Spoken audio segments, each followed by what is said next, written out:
one's ever told you that with anything you can achieve, like with hard work, you can achieve anything you want in your life. Well, like most of you, for me, that person is my grandfather, John Batcha.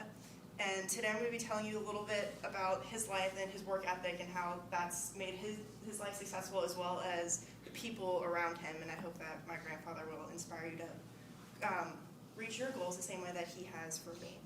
My grandfather was born in rural Pennsylvania, about an hour outside of downtown Pittsburgh. And it was so rural, in fact, he had to take 3 buses and walk about a half an hour just to get to school every day. And so he had to do that twice a day. It was about 4 hours total of his day he took getting to school. But despite that, he absolutely loved school. He was a part of almost like every club and organization. Like the picture on the left, he was a hall monitor, and he's very proud of that. And he played almost every sport, but his main ones were football and baseball. So the picture on his right is of him in his baseball uniform, and he really let his passion for school drive him because he wanted to be the first person in his family to go to college. And he worked at up to 4 jobs over the summer through high school to make all the money because he wanted to pay for college himself. He didn't want his parents and his family to have that burden because he is one of 12 kids. So they couldn't really afford to send all their kids to college if they couldn't figure out a way to pay for it themselves. And after he graduated from college, he decided that he had such a big impact in high school that he wanted to be a high school teacher himself. So he became a high school teacher actually at the school that he went to high school, and he also volunteered to coach the football and the baseball teams. And at this point in his life, he was already married and had 2 kids when he was only 23. And so he was extremely busy with teaching and coaching and taking care of my mom and eventually her 2 sisters. And even though he was extremely busy, he always had time for his family, and he made my mom and my aunts his top priority, even when he had to work extra jobs over the weekend just to make ends meet, because teaching doesn't make that big of a salary. And though he, of course, was busy, he was always super dedicated, and all of his sports teams were really successful. His football team won the state championship 9 times, and he won Coach of the Year for the state of Pennsylvania 7 times throughout his career. And because of this, people actually told him that he should coach at the collegiate level, but he always turned down the offers because it wasn't about the money for him. It was more about the students, and because for him it was more important that his students were successful after high school and while they were in high school than all of the money that he had. And like that kind of mentality and like that work ethic really got him noticed by the people in the community and the other members. And that was why he was the youngest person in the school's history, because the school's been around for about 300 years, and he was the youngest person in the school's history to become athletic director, and he was the athletic director for the school for about 35 years.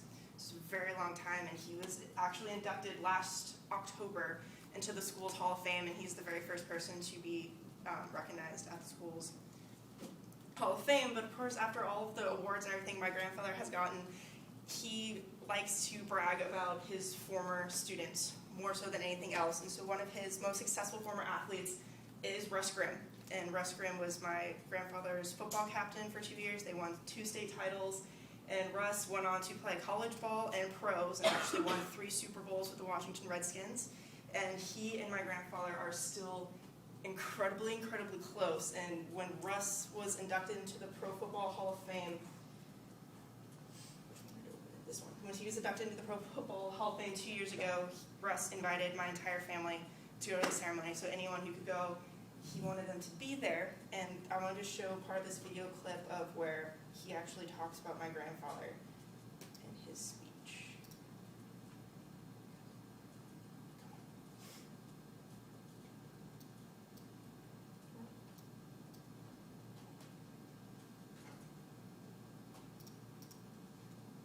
PA.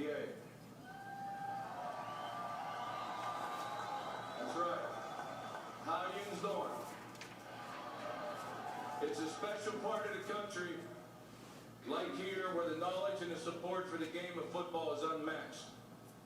They fill the stadiums on Friday night, Saturday afternoons, and Sundays, and you created an excitement that growing up as a young man, I wanted to be a part of. Thank you very much. Scottsdale, PA. I will always call you home. Thank you for all your support. South Moreland my coach John Batcha, the other coaches, the administration, the teachers, thank you for creating a strong, healthy, positive environment for myself and the students of Westmoreland County. The class is... So, I mean, this whole thing, even though this, the ceremony really is for the players, like, it was a really big deal for my family just because, like, Russ really realizes that if it wasn't for my grandfather, then he probably wouldn't have gotten to where he did today. So it's a kind of a big deal. I don't know if this picture right here is actually the video clip I just showed you. And this is actually my grandfather and my grandmother, my two little cousins, my aunt. So it was kind of cool that we actually got to see them in the part that he was, like the camera just happened to pan over them in the part that they were talking to. And then the picture on the right is my grandfather and Russ are in the middle, and the gentleman in the black striped shirt is his coach at the University of Pittsburgh. And then the gentleman on the right is his coach for the Redskins when he won all of his Super Bowls. And Russ currently is a coach with the Cardinals. So my grandfather has season tickets to always support him, and they're constantly, like, sometimes my mom and I will be watching the games, and my grandfather will just be on the sidelines with him, because they're still super close and see each other all the time. So now you've learned a little bit more about my grandfather and his hard work ethic, and I just wanted to leave you with some things that my grandfather always tells me, which is that you should always enjoy the experiences in life and the opportunities and whatever that you can, anything that you get the option of doing, and to really enjoy your family, because family above all is what's most important, and to always have fun, always joke around, because life isn't fun if you're not